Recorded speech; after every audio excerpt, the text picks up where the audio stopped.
Hi friends, welcome to our channel. இன்னைக்கு நம்ம சேனல்ல குழந்தைங்களுக்கு எப்படி ரொம்ப காரம் அதிகமா இல்லாம மட்டன் சூப் வைக்கலாம் அப்படின்னு பார்க்க போறோம். அதுக்கு நான் மட்டன் நல்லா வாஷ் பண்ணி எடுத்துக்கிட்டேன், என் பசங்க சாப்பிட்ற மாதிரி. அடுத்தது ஹாஃப் தக்காளி, கொஞ்சோண்டு புதினா, அப்புறம் சின்ன வெங்காயம். நான் சின்ன வெங்காயம் ஆட் பண்ணோம் அப்படின்னா சூப்புக்கு ரொம்ப டேஸ்டா இருக்கும். அதை நான் ஒரு 10 வெங்காயத்தை எடுத்து ரெண்டா கட் பண்ணிக்கிட்டேன். இப்போ எப்படி பண்ணலான்னு பார்க்கலாம். குக்கர் அடுப்புல வச்சுக்கோங்க. குக்கர் நல்லா ஹீட் ஆனதுக்கு அப்புறம் ஒரு 2 ஸ்பூன் ஆயில் ஆட் பண்ணிக்கலாம். ஓகேங்களா? ஆயில் ஹீட் ஆனதுக்கு அப்புறம் ஒரு பட்டை, கிராம்பு, ஏலக்காய் இதை போட்டுக்கலாம். ஓகேங்களா? இது கொஞ்சம் வெடிக்க வந்ததும் நம்ம கட் பண்ணி வச்சிருக்க ஆனியன், தக்காளி எல்லாத்தையும் ஆட் பண்ண போறோம். ஓகேங்களா? அப்புறம் வெங்காயம், தக்காளி, புதினா இது எல்லாத்தையும் ஆட் பண்ணிட்டு இதை நல்லா ஃப்ரை பண்ணிக்கலாம். இதுக்காக புதினா ஆட் பண்ணோம் அப்படின்னா புதினா ரொம்ப நல்லது உடம்புக்கு. அதான் குழந்தைங்களுக்கும் ரொம்ப ஹெல்த்தும் தான். அதனால நீங்க சூப்ல இந்த மாதிரி புதினா ஆட் பண்ணிக்கிட்டீங்க அப்படின்னா இதோட ஃபிளேவரும் நல்லா இருக்கும். ஓகேங்களா? இப்ப இந்த ஸ்டேஜ்ல நம்ம மட்டன் ஆட் பண்ணிக்கலாம். ஓகேங்களா? பாருங்க, நல்லா வெங்காயம் தக்காளியும் நல்லா வதங்கிருச்சு, எண்ணெயும் பிரிஞ்சிருச்சு. பாருங்க, மட்டனை ஆட் பண்ணிட்டு நல்லா அந்த மாதிரி ஃப்ரை பண்ணுவோம். ஓகேங்களா?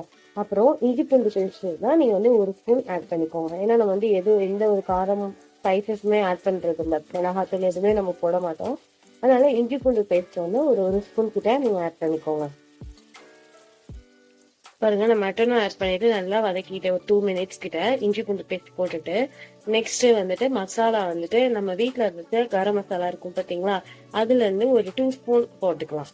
ஓகேங்களா? ஏன்னா அது ரொம்ப காரமா இருக்காது, கொஞ்சம் நைட்டான காரமா இருக்கும். பிள்ளைங்களுக்கு நான் அடிக்கடி ஆட் பண்ணிக்கணும்ல, அதனாலதான் மிளகாத்தூள் யூஸ் பண்ணாம வெறும் கரம் மசாலா மட்டும் ஒரு 2 ஸ்பூன். ஓகேங்களா?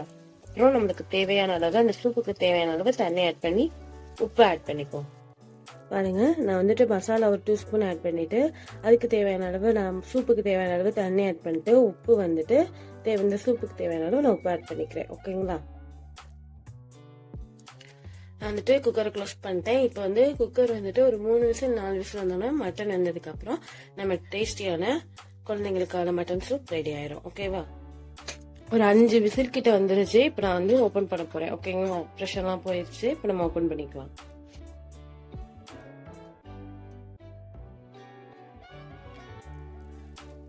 இப்போ பாருங்க, சூப் நம்ம எவ்வளோ தண்ணி ஆட் பண்ணியிருந்தோம். இப்போ பாருங்க எவ்வளோ வத்திருச்சு அப்படின்னு. அதனால சூப்புக்கு எப்பவுமே நீங்க தண்ணி ஆட் பண்ணும்போது கொஞ்சம் அதிகமாகவே ஆட் பண்ணிக்கோங்க. ஓகேங்களா? இப்போ இப்போ மட்டன் நல்லா வெந்துருச்சோன்னு பார்த்துட்டு பவுல்ல ட்ரான்ஸ்ஃபர் பண்ணிட்டு நம்ம குழந்தைங்களுக்கு கொடுக்கலாம். அது ரொம்ப ஹெல்த்தானது. ஏன்னா சில நம்மளுக்கு வைக்கிற சூப்பே பிள்ளைங்களுக்கு கொடுத்தா உரைக்குது அப்படின்னு சொல்லி சாப்பிடாதுங்க. இந்த மாதிரி நீங்க உரப்பு கம்மியா வச்சு கொடுத்தீங்க அப்படின்னா குழந்தைங்களும் சாப்பிட்ட மாதிரி இருக்கும், நம்மளுக்கும் ஒரு ஃபுல்ஃபில் கிடைக்கும். ஓகேங்களா? கண்டிப்பா அதை வீட்டில் ட்ரை பண்ணுங்க. உங்களுக்கு கண்டிப்பா பிடிக்கும். பிடிச்சிருந்தா லைக் பண்ணுங்க, கமெண்ட் பண்ணுங்க. எங்க சேனலுக்கு மறக்காம சப்ஸ்கிரைப் பண்ணுங்க. தேங்க்யூ.